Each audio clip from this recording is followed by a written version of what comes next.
Good afternoon, and welcome to Talks at Google in Cambridge, Massachusetts. Today, it's my great pleasure to introduce Gernot Wagner. Along with Martin L. Weitzman, Gernot has co-authored the subject of today's talk, Climate Shock, How Unnatural Selection and Non-Random Mutation Are Changing Life on Earth. In the book, they explore the likely repercussions of a hotter planet, drawing on and expanding from work previously unavailable to general audiences. They show that the longer we wait to act, the more likely an extreme event will happen. What we know about climate change is alarming enough. What we don't know about the extreme risks could be far more dangerous. They tell us that we need to think about climate change in the same way that we think about insurance, as a risk management problem only here on a global scale. Gernot is lead senior economist at Environmental Defense Fund, adjunct associate professor at Columbia, and research associate at the Kennedy School of Government at Harvard. Please join me in welcoming Gernot Wagner. Thank you, John, for the kind introduction. I guess a big question always is, why yet another book on climate change? A topic that we all should know quite a bit about, or at least know enough about to act. And the short answer in this case is, this isn't about what we know, it's about what we don't. And as John already mentioned in the introduction, right, what we know is bad enough to lead us to want to act. What we don't know is potentially much, much worse. So here is a range of numbers that basically defines life on Earth, or will define life on Earth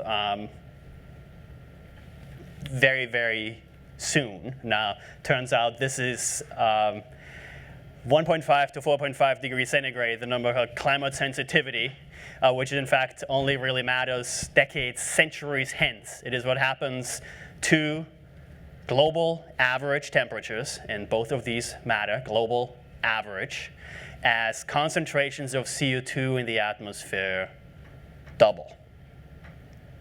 And what happens eventually, hundreds of years hence. Now, there's a few things here. Now, first of all, we've already seen 0.8 degrees of warming centigrade, 0.8 degrees of warming since the Industrial Revolution by today.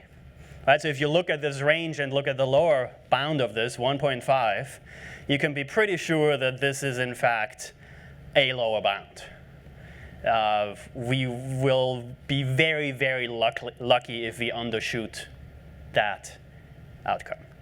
Now, there's a couple more things here, right? So this has been with us for a while. And frankly, this is really the main point. That's the core point of this book. We happen to live in a world where a range like this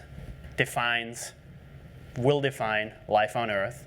And where in about 35 years, we have learned very, very little. Now, this is literally what came out of a National Academy study chaired by Jules Charney in 1979. And here's what he did. There were two studies at the time. One said 2 degrees, the other one said 4 degrees.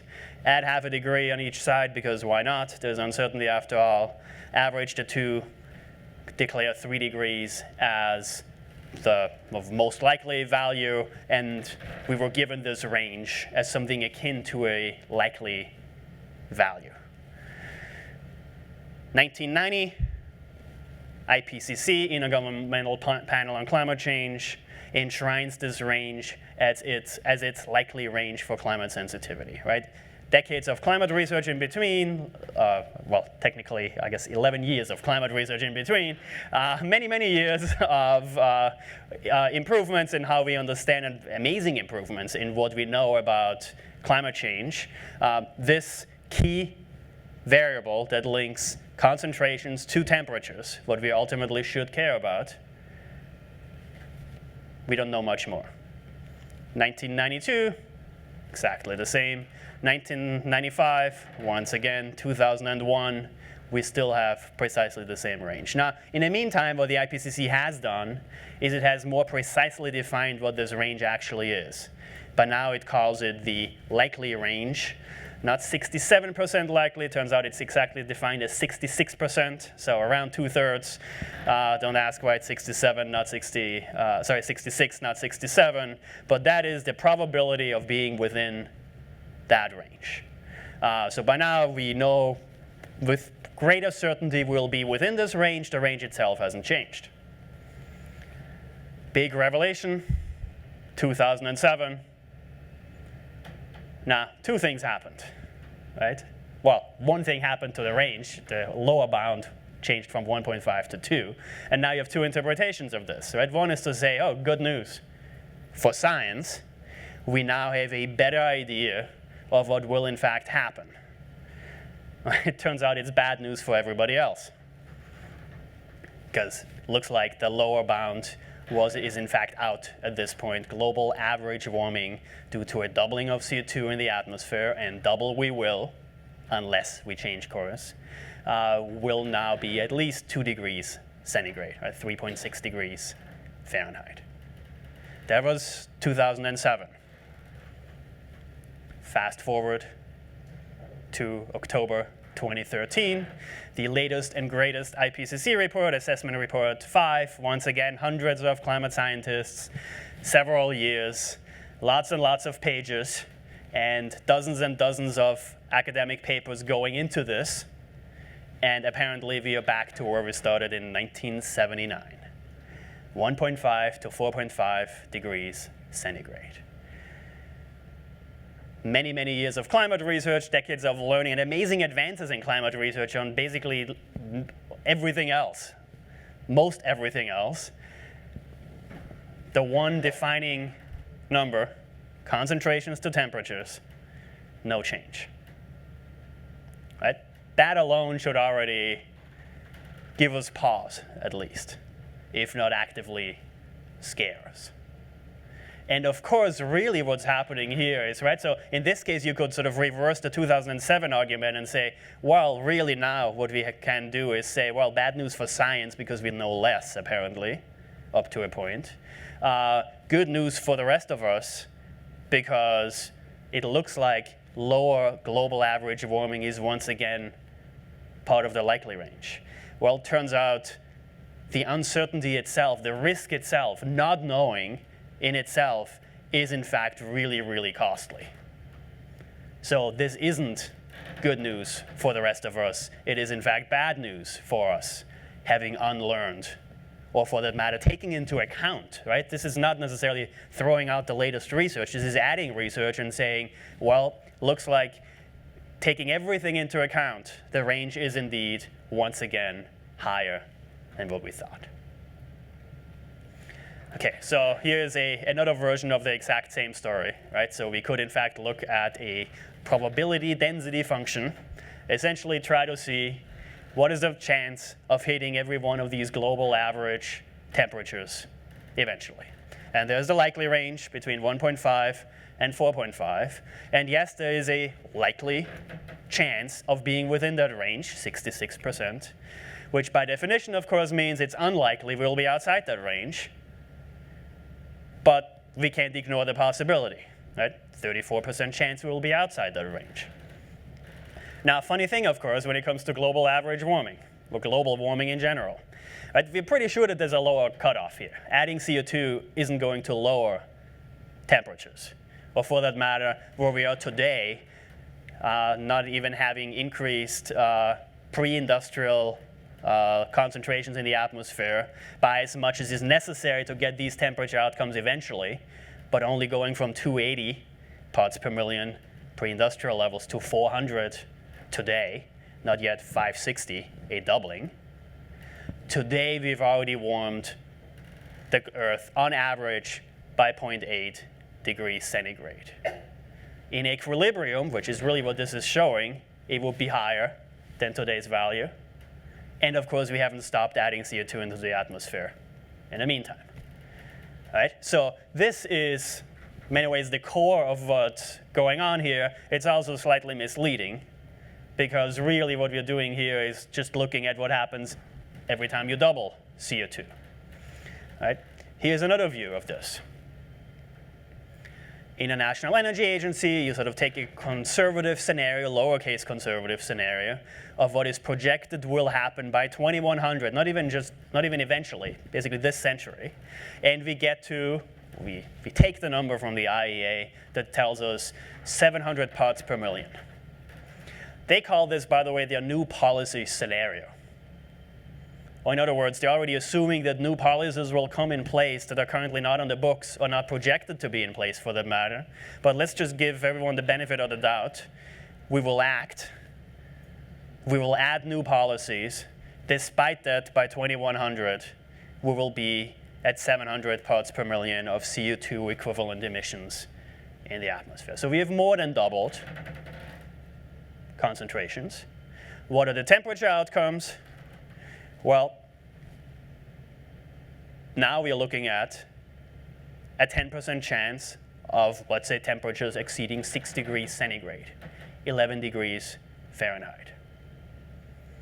Right? This is, by definition, on the unlikely side of our outcome. It's not what we expect to be. The expectation is lower.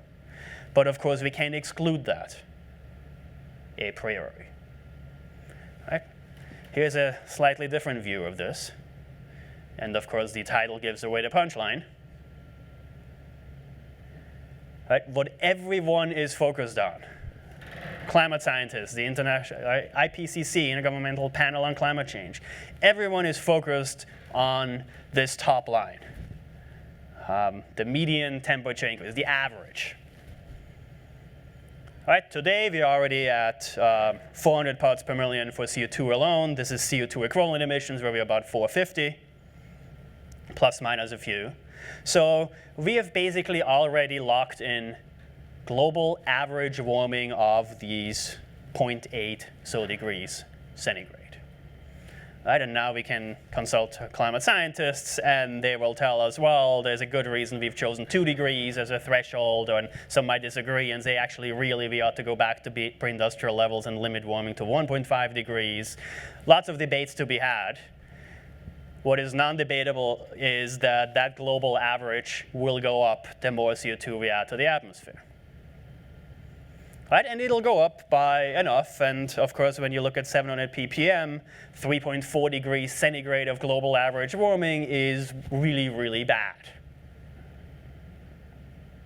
Just to give you a sense of this, how it relates to us today, well, today, at 400 parts per million, we have in fact experienced this before. The planet has experienced this before. We, of course, haven't. The last time that was the case was more than 3 million years ago, Pliocene, the ecological period. And when you look at the record, we had camels in Canada, crocodiles in Montana. Sea levels were up to 60 feet higher than they are today, 20 meters higher than they are today. Right? Now, no one necessarily predicts that this will in fact happen based on today's concentrations. But of course, once again, it points to the fact that we actually know a lot less than we often think we do. And that not knowing can only be costly. Right, now here's a even more concrete manifestation of this, how not knowing is costly. Look at the bottom line.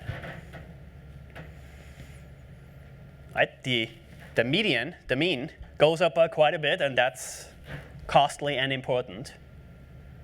Now, no one would disagree with 6 degrees average global warming, which, by the way, means poles are warming by at least around 3 times as much. Right, so bad news for your beachfront property. That's 2 degrees of warming, let alone 6. No one would disagree that this is a planetary catastrophe. And look at the probabilities of that happening as we creep up when it comes to concentrations of CO2 in the atmosphere. Right, so right now we are basically at around 0.3%, which is not nothing, but at least it's, well, less than 1 in this case. Well, if you increase concentrations from 450 to 550, which we will surely do unless we take really, really strong action, you've just increased the chance of global average temperatures exceeding 6 degrees centigrade by a factor of 10x. That is huge, right? 700 ppm, you have a probability of above 10%. I mean, we insure our houses or our lives or our cars, right, for much, much lower probabilities. And of course, insurance has a very particular meaning in that case, right? You pay an annual premium in order for, if that eventuality in fact happens, you get all your money back. In this case, there is no such thing as insurance in the sense of, well, let's just wait what happens. If it's bad, we'll somehow make sure that we are made whole again. The only insurance in this case really is putting the price on CO2 today, avoiding emissions today. That's where the insurance analogy comes to play. Now, so far I've told you that what we care about is temperatures, right? Not the concentrations, temperatures, and there's a lot of uncertainty linking one to the other. Right? It's not uncertain that it'll be bad, it's just uncertain of how bad it will in fact be. Now, really, we actually don't care about temperatures either. Right? You care about the damages associated with those temperatures. If this wasn't already scary enough, well, this is where it gets really tricky. Right? Because now we need to make assumptions of what will happen in terms of economic damages once global average warming hits certain thresholds. And we've already passed 1 degree. We've passed 0.8 degrees at this point, but we're close to the 1 degrees, right? So we can look at actual experience, right? How much are hurricanes, how much are droughts, how much are anything that's linked with global warming today already costing us today? And then, of course, right, you can look at many studies that are going to are projecting what will happen as, well, you creep up just a little bit, right, from 1 to 1.2 or from 1 to 1.5 and so on. What happens at relatively low levels? No one has any idea what the actual damages are at, let's say, 5 or 6 degrees centigrade of global average warming. Now, that doesn't stop economists, of course, right? So what do economists do? Well, we somehow need to make assumptions. We need to extrapolate based on actual experience or projections of what we do know into the unknown, or I would argue in many ways unknowable. Well, when you look at sort of the standard assumptions feeding into, frankly, the 3 models that are used most prominently to calculate what climate change is actually costing us, every single one of them assumes something akin to this bottom line here, a quadratic extrapolation. What does that mean in English? Well, no one really believes it's a straight line, as in the warmer it gets, right, we just keep adding sort of a bit of damages. Well, the warmer it gets once you hit certain thresholds, the higher the costs of any additional warming. Hence, not a straight line, but one that curves slightly up. Now, of course, we don't in fact know how that line ought to look like. This quadratic extrapolation here is in fact correct. Now, we are not saying that the red line here is any more correct than the quadratic one, the exponential extrapolation. The point is we just don't know. What we do know is that this quadratic extrapolation is in fact rather conservative. Very, very conservative, lowercase conservative, when you try to estimate what the actual damages are. Right? And the difference is in fact dramatic, right? At 1 degrees or 4 degrees, well, in fact, they're exactly the same. There's no difference. At 6 degrees, This is looking at global average damage, or global damages as percent of global economic output. You're now looking at a difference between 10 and 30%. Those numbers, a trillion here, a trillion there, soon enough you're talking real bucks. So this starts adding up here. And once again, lots of uncertainty, what it actually is. We can be pretty sure it's not going to be below the blue line, although of course that's uncertain too. What of course should really scare us is that there's a potential to have this go quite a bit higher. Right. Okay, now here's what we know, or at least what the models that have the known knowns and some of the known unknowns in footnotes somewhere, but certainly none of the stuff that it could potentially really cost us big time. Right? Those three economic models, climate economic models, that essentially look at damages that we can estimate, grind the cranks, feed them through some pretty sophisticated calculations, come up with $40 per ton of CO2 as the cost.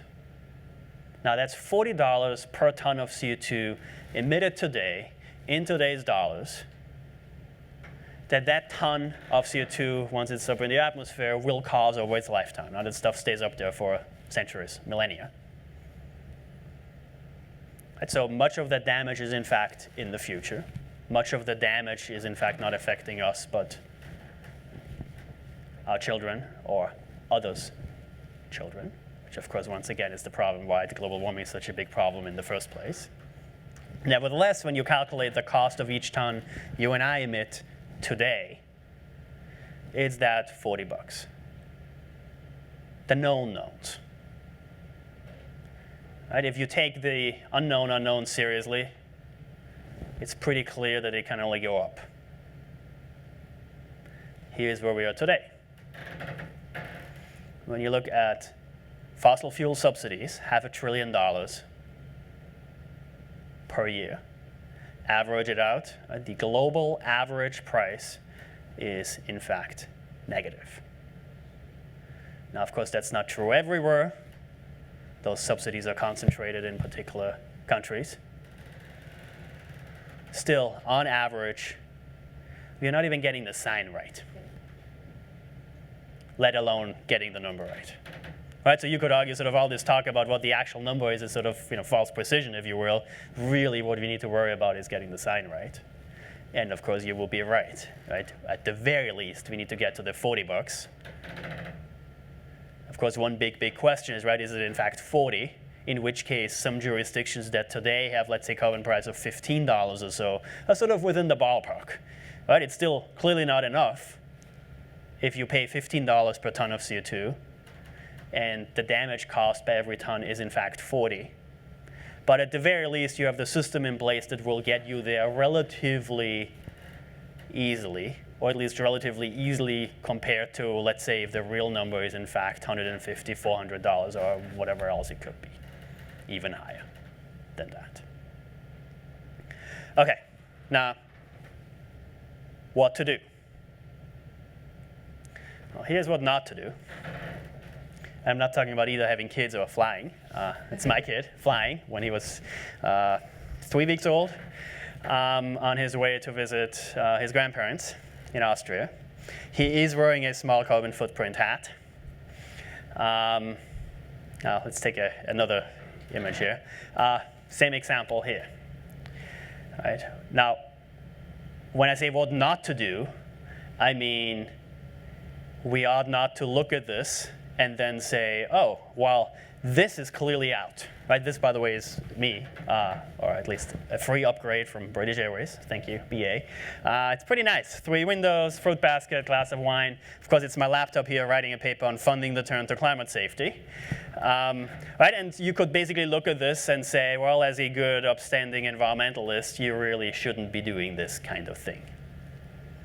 Or you should be acting more in line with this ad here. Right? And of course, right, there's a very good reason why we should in fact take these kinds of steps, the right things, as it were. Right? recycle, sort of do all the right things.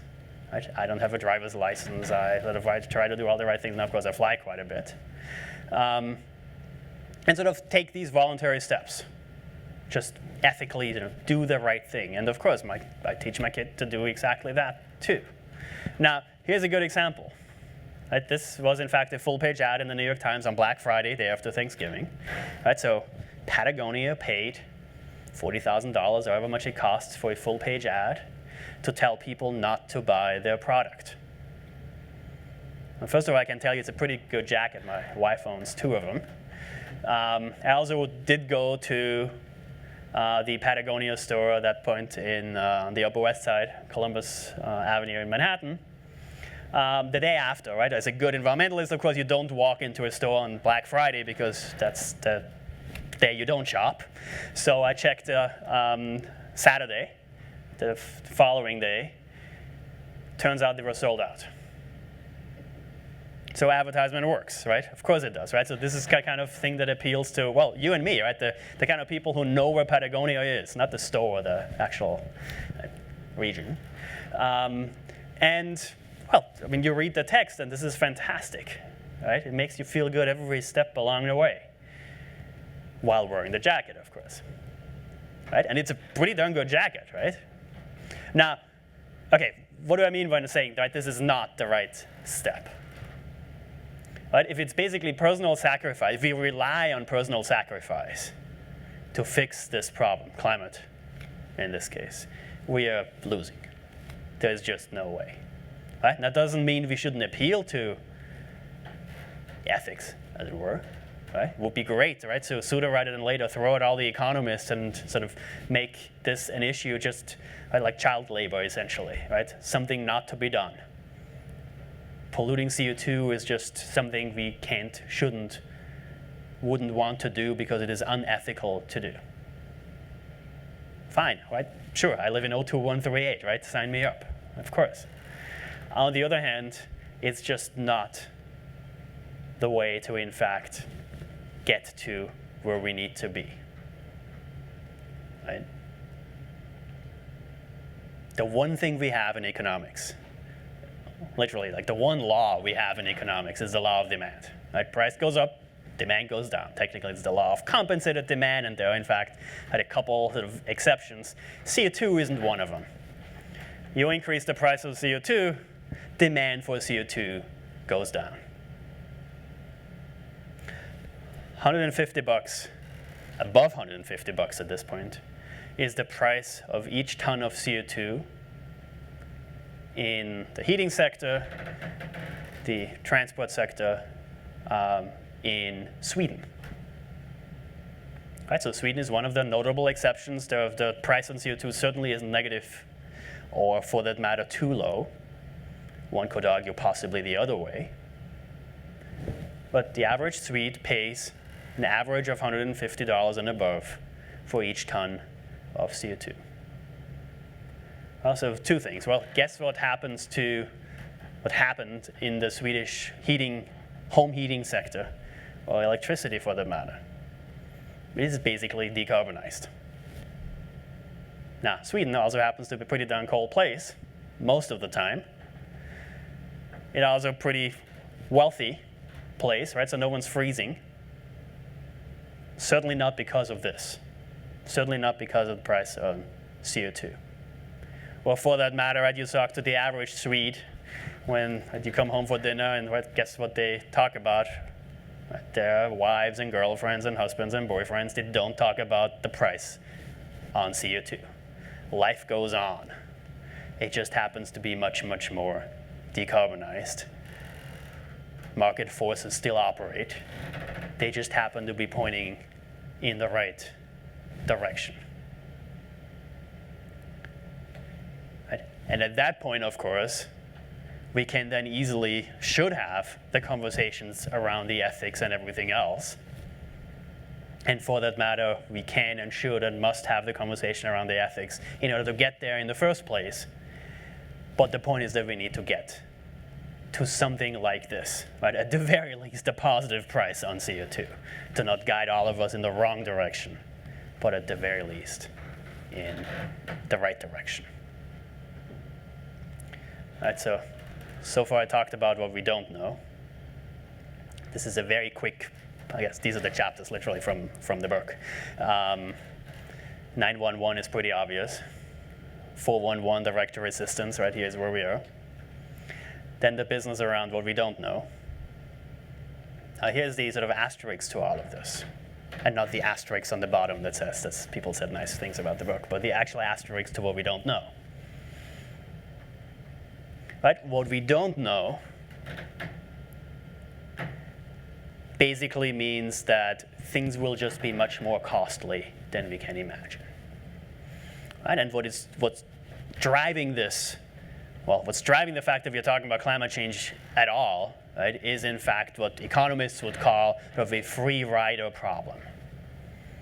It's not in anyone's personal, short-term, immediate economic interest to do enough, or for that matter, is it possible to do enough as an individual to solve this problem for the rest of us by decreasing CO2 emissions. Right? If all of us here, or sort of every committed environmentalist on the planet, decreased their emissions to 0, that would be laudable, it would be good. It probably wouldn't even be possible. And I would even question the statement whether it would be good overall. Right? Given current technologies, that's just not what we could reasonably do. Okay, well, turn this on its head. From the free rider problem of it's not in any one of our interests to do enough, to what we call the free driver problem. When you look at something like the, well, techno-fix, quick fix, like geoengineering. Dumping stuff into the stratosphere to deflect sunlight and cooling the planet while we're at it. Right? Now, turns out, in a very, very crude form, we know that works. Volcanoes have been doing it forever. At Mount Pinatubo, Philippines, 1991, decreased global average warming the following year by about 0.5 degrees centigrade, which at the time was precisely the global average warming up to that point since pre-industrial times. Right? It works. Now, first of all, I mean, one good way, frankly, of describing what geoengineering actually is basically chemotherapy for the planet. Right? So just because some experimental drug worked on some rat somewhere in a lab in not spreading cancer quite as rapidly as it would have, doesn't mean you should start smoking today, right? That's clearly not. Or like another sort of analogy, tracheotomy for the planet. Right, so you probably want your doctor to have that in his back pocket when you walk into the office. Right, you probably don't want to deal with a doctor who doesn't know what a tracheotomy is. Let's put it that way. Now, you certainly don't walk into a doctor's office and say, "Sir, could you please cut my throat open? Always wanted to see what it's like." Clearly not. Right? Now, what I would say is a pretty apt analogy to geoengineering. Right? It doesn't mean that we shouldn't want to see whether it is in fact something we could be eventually forced to, in many ways, use. We certainly don't want to be looking at it as anything close to a solution. At most, it's a complement to what we are doing, and a very, very poor stand-in for that. And when I say what we are doing is getting rid of CO2 in the first place, right? Never mind, right? Here is now the bit that we do know. The economic forces that prevent us from doing something about mitigating CO2 in the first place, basically all of them get flipped when it comes to geoengineering. It is so cheap, relatively speaking, to be dumping the sulfates into the stratosphere to deflect sunlight that you could argue, right, the national security advisor to the, let's say, Indian Prime Minister at a time when the monsoon turned off and 500 million people are starving, would be remiss in not mentioning the option. Right? We don't know whether it'll work. What we do know is there's 500 million people starving right now because of global warming. Right? So when you then essentially turn all these around, such high leverage, so cheap, relatively speaking, in many ways I'm very, very afraid that it is not a question of if, it's a question of when somebody out there will look at this and say, here's our option. Now the way we talk about it, well, bailing out the planet, of course, is the chapter where that would happen. And then, of course, you can have fun with this and say, well, what about looking at, instead of green finger, you look at gold finger. One way of looking at this is, okay, this is sort of a cutesy way of describing what could in fact be a scenario. Of course, none of this is in fact any more pleasant than pointing to a tracheotomy or to chemotherapy for that matter. We did attempt to write it as a screenplay, 007. Nevertheless, there is a huge, huge warning attached to all of this. And of course, at the end of the day, well, what can we in fact do? So with that, I'll turn it over to questions.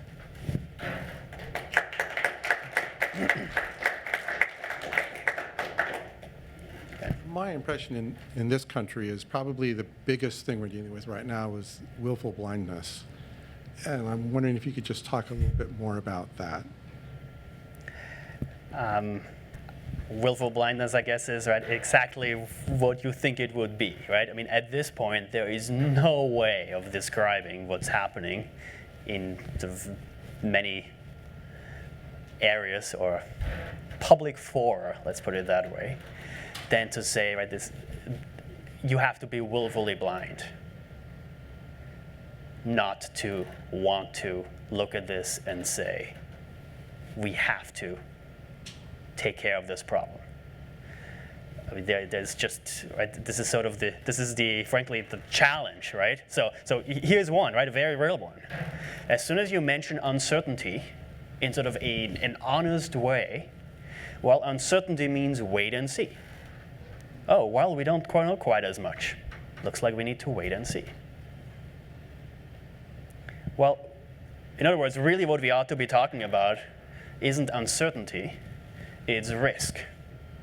Right? Because when you hear risk, you hear mitigate, or when you hear risk, you think mitigate, and of course mitigate has a very direct implication here, mitigate CO2 in the first place, right? That's actually the defined term of what you ought to be doing, right? Never mind that, right, as a PhD economist, right, I'm obligated to tell you that ever since Frank Knight's University of Chicago dissertation, 1923, right, we have a tightly defined idea that uncertainty is worse than risk. Sure.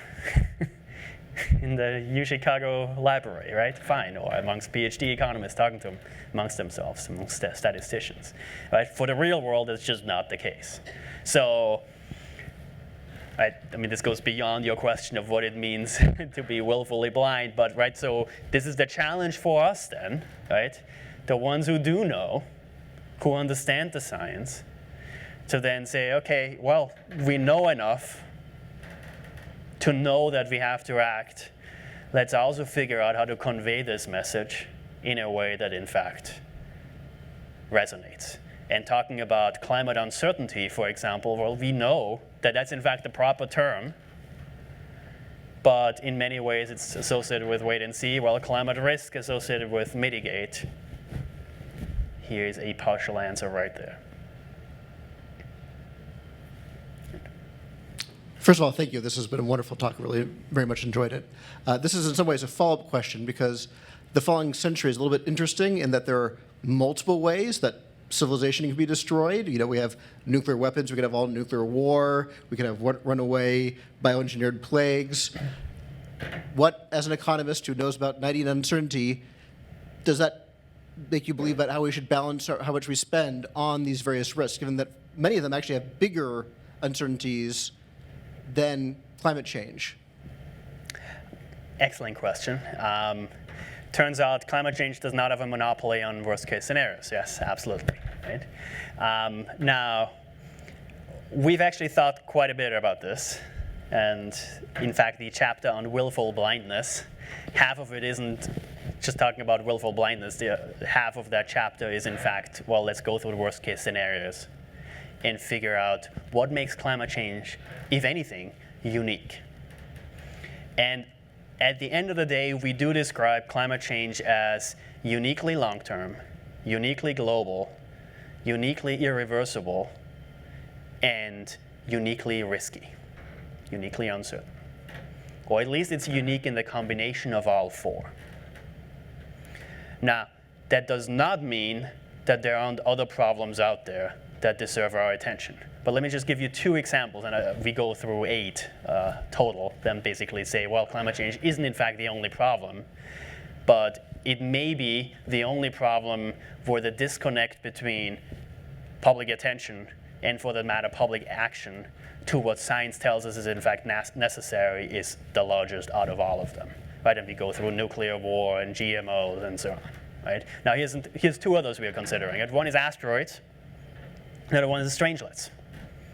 Stable strange matter that sort of sucks up everything, right? And CERN is now ramping up again, and right, there's sort of these worries, right? Now, asteroids. Right? Arguably 65 million years ago was an asteroid that wiped out the dinosaurs, right? It's not unprecedented. It has happened before. And in fact, asteroids and climate change are the 2 in this entire category of all these worst-case scenarios that are, in fact, that have historical precedent. We can point to history and say, here's what will happen based on what has happened. Okay, asteroids once again, right? So the big ones that's going to wipe out civilization as we know it are, in fact, a big, big problem, right? And we have to do something about it. Now, you don't have to be sort of, Armageddon, right? Bruce Willis going up there and sort of taking matters in his own hands.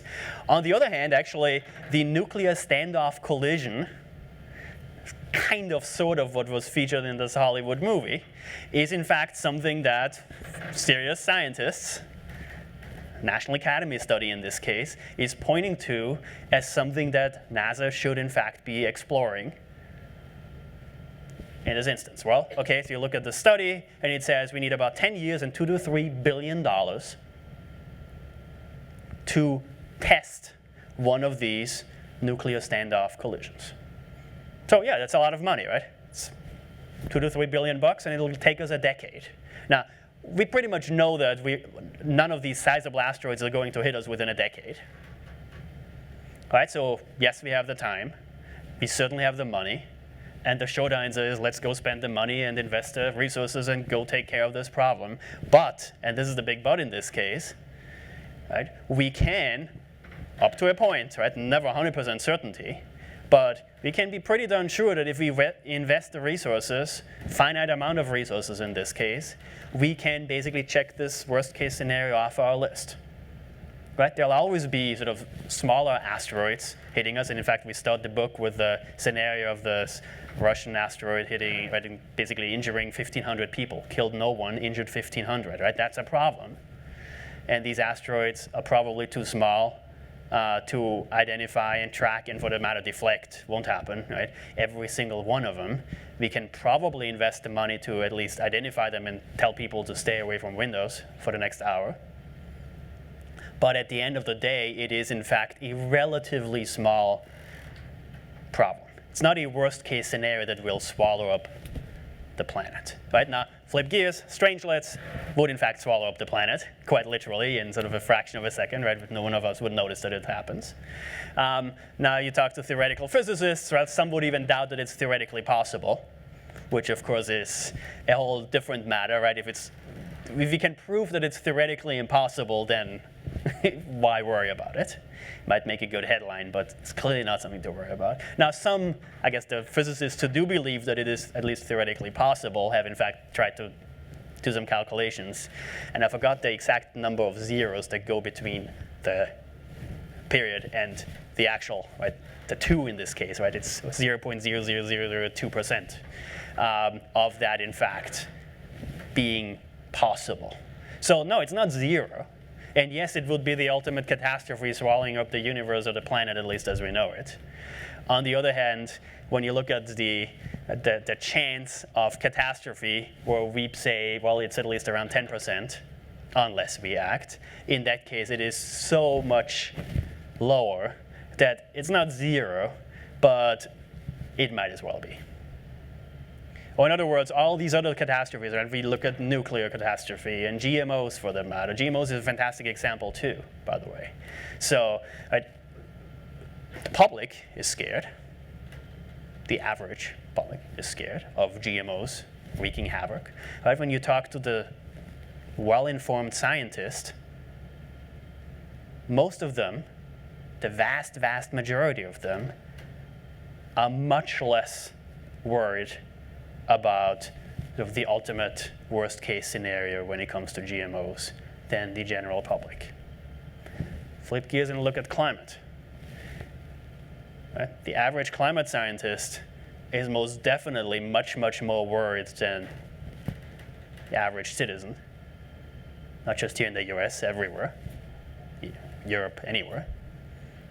And then what you actually have is many of the more level-headed climate scientists have in fact moved on, and not moved on in sort of worrying about GMOs, but moved on and basically are now thinking about geoengineering. That's a real problem, right? So I'm not saying climate change is unique. I would say it's unique in the combination of these four: long-term, global, irreversible, and uncertain, which of course makes it uniquely difficult to solve, which is a problem, a real problem. And more importantly, equally important, it is probably the one problem with the biggest gap between, well, informed citizens versus actual action. Thank you for the talk. You put up the slide, $150, and then you said Sweden. And I almost rolled my eyes a little bit, because if you had asked me, okay, make a list of the most likely countries that are making public investments in reducing climate change, many of us in this room, Sweden's probably up there somewhere. Their approach to public investment on particular issues, add this to the list of things that Sweden has done that won't even put it on the map of American politics, right? And I guess I'm curious, as you go down that list, are there surprises? Are there countries whose economy and other approaches to public investment would not lead you to believe that they would take climate change seriously, and yet that country does? Because those might be the countries that we would want to look to, making countries more like Sweden in all other ways and then bringing them up to the climate change may be a harder thing if there turns out that there's kind of a shortcut to this particular issue of public investment. Yep. Great question. So trust the Scandinavians to always do sort of the right thing, even though it's not in their narrow self-interest, right?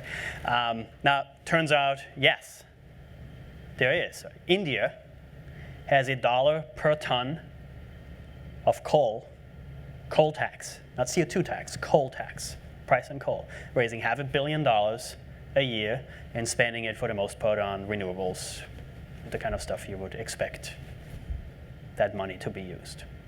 China is experimenting now with 7 regional cap-and-trade trials, and NDOC, the National Development Reform Commission, is essentially writing the next 5-year plan as we speak, and it will very likely have something akin to a national cap on emissions, at least for the electricity sector, let's say, which of course is the big one. Right? For that matter, when you look what is actually happening in reality, well, Chinese coal consumption has in fact peaked. Did peak 2 years ago, I guess. It went down last year. When you look at global CO2 emissions from the energy sector, not global greenhouse gas emissions from everything, but CO2 from the energy sector, which in many ways is in fact the most important gas from the most important sector, has for the very first time ever since IEA, the International Energy Administration, has been keeping track of these things for now 40 years, been leveling off between 2013 and 2014 without a recession, without a global recession. Right? In part, as a result of China's coal use peaking, in part because emissions in the US have been going down, because we're switching from coal to natural gas and renewables and energy efficiency, about a third contributing here in the US, and lots of other factors. And of course, right, I'm obligated to tell you that leveling emissions isn't enough. Now we are filling the bathtub at a steady rate, but we are still filling the atmospheric bathtub, right? Which is, by the way, one of these sort of, in many ways, very, very simple concepts that when you, to be fair, not explain it with a bathtub analogy, but explain it in sort of climate context, you quiz 200 above average MIT graduate students, they get that wrong, right? They think that leveling off emissions is the goal. Right? When you think about it as a bathtub, it's pretty darn obvious that that's not the case. Your bathtub will still overflow if you have kept the inflow of water steady. Right? What we have to do is turn down the flow, get to zero and even below zero in order to stabilize global average temperatures. So it's a heavy, heavy lift. Right? That said, right, positive examples, well, we've seen the US-China deal, US-China climate deal last November that in many ways, right, no one really expected. And yes, it is ambitious yet achievable goals for the two largest economies, the two largest emitters of CO2, and it was a clear positive step forward.